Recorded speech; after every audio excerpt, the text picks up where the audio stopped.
Bapa, kami mengucap syukur buat malam hari ini. Tuhan, Engkau menuntun kami. Biarlah jalan-jalan-Mu senantiasa ada di hidup kami, Bapa, agar hidup kami terus dalam perkenanan-Mu, Tuhan. Tidak hentinya kami berdoa memohon anugerah Tuhan, agar hidup kami tetap di jalan-jalan Tuhan. Urapi hamba-Mu yang tidak ada apa-apanya, urapi setiap kami, Bapa, dalam nama Yesus. Kami berdoa mengucap syukur, kami buka hati bagi kebenaran firman Tuhan. Haleluya. Amin, amin, amin. Iya, shalom Bapak Ibu yang terkasih. Selamat malam yang ada di Indonesia dan selamat pagi yang ada di Amerika dan yang lainnya.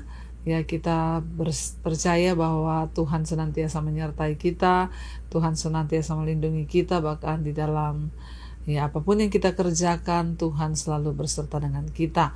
Iya, hari ini kita akan melanjutkan pembacaan firman Tuhan. Namun sebelumnya saya akan bacakan kesaksian yang sudah masuk. Shalom Ibu Debbie, puji Tuhan ya. Saya mau bersaksi Bu ya. Pada tahun 2020 saya berpisah dengan suami saya dan saya cerai 2022. Selama berpisah dengan suami ya, selama saya berpisah dengan suami, saya jatuh dalam dosa dan saya berbuat zina dengan orang lain, dan akhirnya saya menggugurkan kehamilan saya dengan orang lain. Kurang lebih saya dan suami sama, tidak ada bedanya Bu. Ya, karena suami saya awalnya yang selingkuh lebih dulu, dan akhirnya saya juga membalas dengan berselingkuh. Hingga akhir tahun lalu saya bertobat. Ya, tapi perceraian kami tetap berlangsung ya, dan akhirnya kami diputus cerai 2022. Ya, dan saya resmi bercerai dengan suami saya. Dan akhirnya beberapa saat setelah itu saya dan suami bertemu kembali. Ya, dan suami datang kembali kepada saya, dia mau kembali dan pulang kepada saya. Dia bilang, ya, dia itu kemarin dibutakan, dia hanya jatuh dalam dosa dan dibutakan, dan dia merasa kehilangan saya dan juga keluarga. Dia tidak berbahagia dengan perempuan itu, dia berkata ya, jadi dia gak berbahagia dengan selingkuhannya itu dan mau kembali ke keluarga.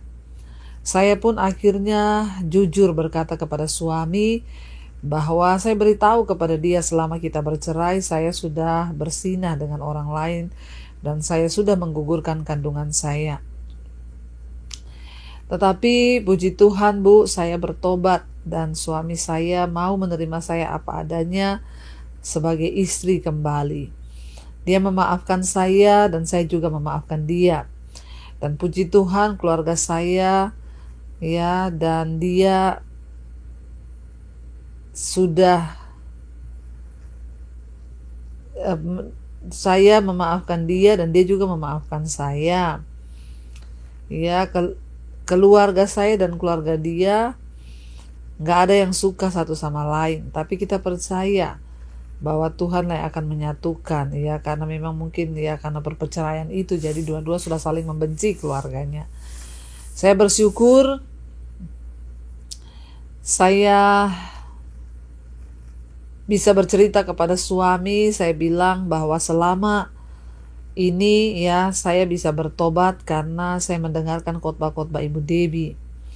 Saya bilang selama kita berpisah, khotbah-khotbah ibulah yang memberkati hidup saya, firman Tuhan. Suami saya 80% sudah mengalami perubahan. Ya, dia bukan suami yang dulu lagi Bu, yang kasar kepada saya. Bahkan kalau di gereja ya, kalau berdoa dia suka memegang tangan saya. Ya, masih ada hal-hal lain yang memang harus tetap saya doakan sebagai istri. Yang dulu dia bilang cinta kepada perempuan selingkuhannya, sekarang dia kembali kepada keluarga dan kepada saya bersama-sama lagi. Saya mau menjadi berkat buat orang lain Bu, ya, yang mungkin hari ini menjalankan dosa seperti apa yang pernah saya lakukan. Ya, saya mau beritahu bahwa tidak ada yang mustahil bagi Tuhan. Ya, tetaplah berdoa sebab semua tangisan saya, doa-doa saya tidak ada yang sia-sia. Tuhan mendengar. Meski saya pun sudah sempat jatuh dalam dosa, namun saya kembali kepada Tuhan dan saya minta maaf dan saya bertobat kepada Tuhan. Dan saya percaya apa yang sudah Tuhan beri, itu Tuhan yang akan mengembalikan. Tidak ada yang mustahil bagi Tuhan. Dia bisa mengembalikan semua keadaan seperti membalikan telapak tangan. Saya bersyukur kepada Tuhan Yesus, juga kepada Ibu Debbie. Terima kasih buat Ibu sekeluarga yang sudah banyak memberkati saya. Terima kasih Ibu, Tuhan Yesus memberkati. Saudara, puji Tuhan. Ya, kita melihat semalam ini kesaksian yang luar biasa. Tidak ada yang tidak sanggup Tuhan pulihkan ketika seseorang itu mau kembali kepada Tuhan. Makanya saya selalu berkata, asal masih ada salah satu dari suami istri itu yang mau meminta kehendak Tuhan terjadi dalam kehidupan mereka, tidak ada yang sukar. Sudah bercerai, secara manusia semua sudah gagal. Bahkan dia juga sudah melakukan persinahan dengan orang lain sampai hamil dan menggugurkan. Namun saudara, ya, ketika dia mendengarkan khotbah-khotbah saya, dia bertobat, dia menangis, tersungkur di kaki Tuhan. Tuhan ubahkan dia dan akhirnya suaminya kembali kepada dia. Namun dia terbuka ceritakan semuanya dan suaminya mau menerima dia. Dan hari ini rumah tangga mereka dipulihkan. Mereka sama-sama mencari Tuhan, bahkan di gereja mereka selalu berdoa bergandengan tangan. Saudara, ya, Tuhan kita adalah Tuhan yang sanggup melakukan segala perkara. Dan tidak ada yang mustahil bagi Tuhan asal kita mau terus sungguh-sungguh percaya dan sungguh-sungguh berserah hanya kepada Tuhan. Ya, terima kasih buat kesaksian malam hari ini. Ya, Tuhan memberkati kesaksiannya. Biarlah ini menjadi ya pelajaran dan contoh bagi kita semua bahwa Tuhan itu sanggup dan tidak ada kata terlambat, tidak ada kata yang sudah terlanjur. Asal kita mau bertobat, Tuhan sanggup memulihkan. Baik saudara, kita tadi malam sudah selesai dengan ulangan pasal yang ke-20 tentang ya jangan takut menghadapi musuh-musuhmu sebab Tuhanlah yang berperang menggantikan kita. Hari ini kita akan lanjutkan pembacaan kepada ulangan 21, judul perikopnya adalah cara mengadakan pendamaian karena pembunuhan oleh seorang yang tidak dikenal.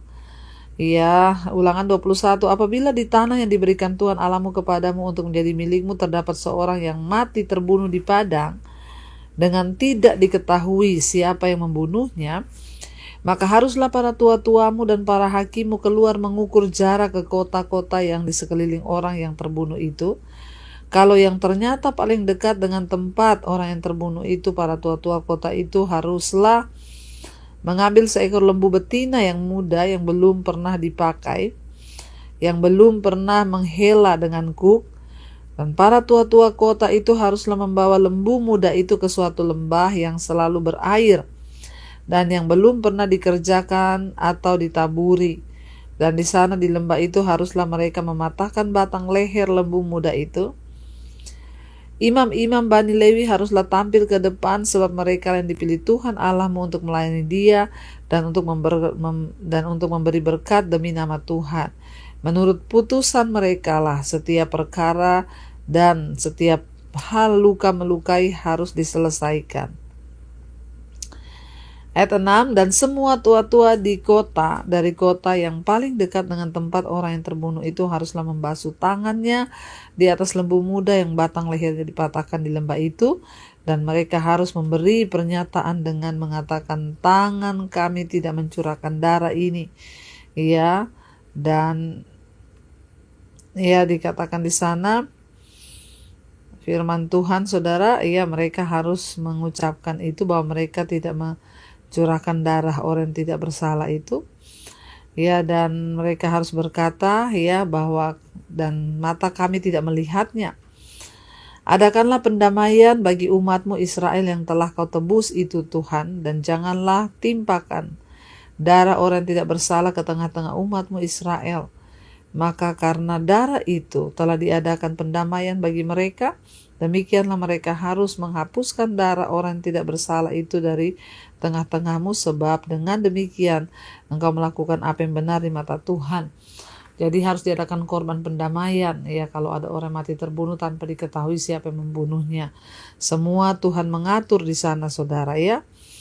Jadi ya apapun diatur oleh Tuhan agar bangsa Israel itu ya tidak semena-mena.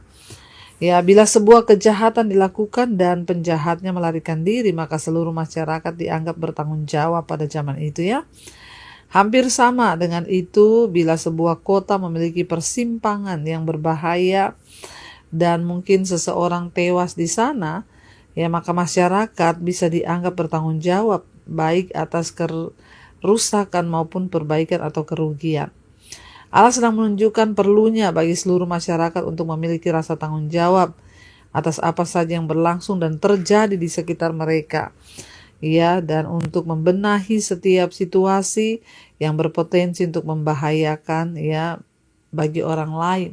Jadi Tuhan mengajarkan kepada bangsa itu, ya kalau ada satu dosa yang terjadi di situ dan tidak ada yang mengetahui siapa yang melakukan, maka orang yang terdekat dari ya kejahatan itu ditemukan, mereka yang harus bertanggung jawab. Yang menjadi tanggung jawab seluruh masyarakat sehingga harus dipersembahkan korban perdamaian. Kita akan lanjutkan ya sekarang Ulangan 21 ya ayat yang ke-10 tentang tawanan perempuan yang diambil menjadi istri.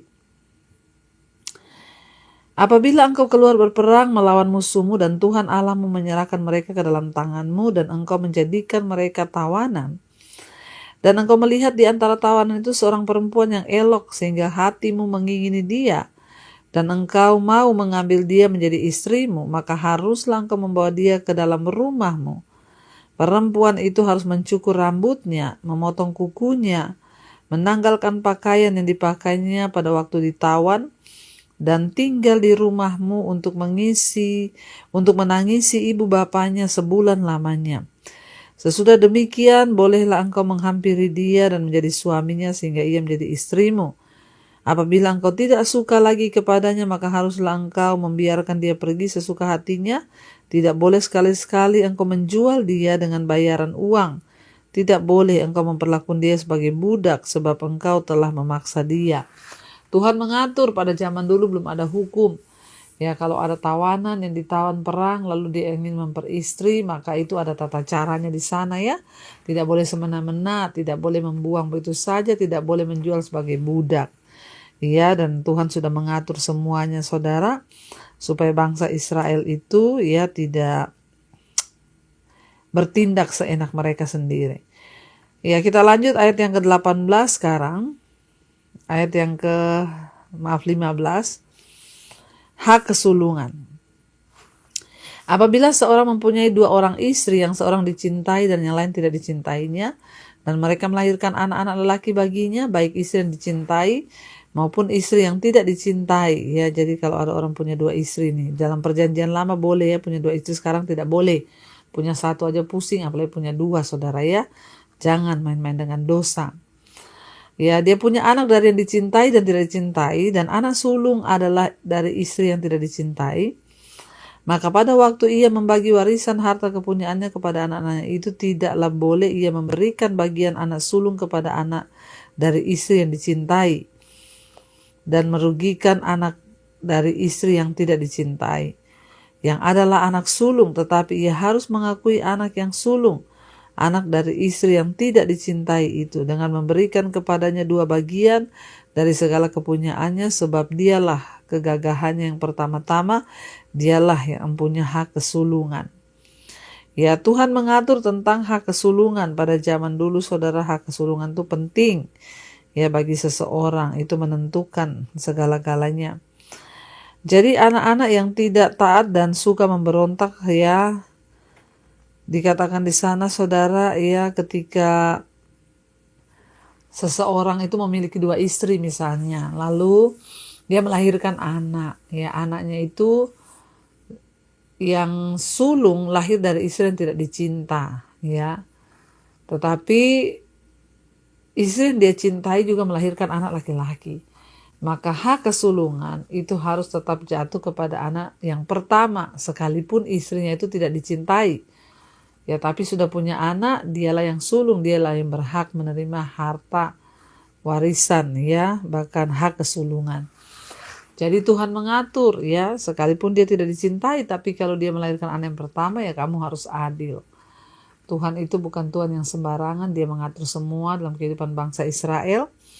Ya, mau dicintai, mau tidak dicintai, tetap yang sulung itulah yang sulung. Ya, biarlah Tuhan yang mengatur hidup kita dengan firman-Nya dan kita boleh terus belajar untuk terus setia kepada Tuhan. Kita akan lanjutkan besok. Mari kita tundukkan kepala kita berdoa. Terima kasih buat malam ini Bapa, Engkau yang mengajarkan kami banyak hal tentang kebenaran-Mu. Ajar kami setia kepadamu Tuhan. Ajar kami memandang hanya kepada Tuhan, menyerahkan seluruh hidup kami kepada Tuhan. Berkati setiap anak-anak-Mu yang setia, ikut mesbah doa.